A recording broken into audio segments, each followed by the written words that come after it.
प्रभुं प्राणनाथं विभुं विश्वनाथं जगन्नाथनाथं सदानन्दभाजम्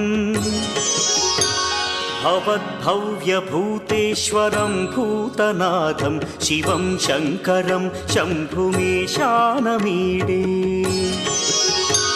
गळेरुण्डमालं तनौ सर्पजालं महाकालकालं गणेशाधिपालम्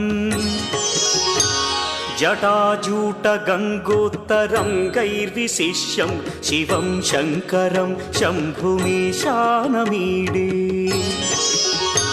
मुदामाकरं मण्डनं मण्डयन्तं महामण्डलं भस्मभूषाधरन्तम्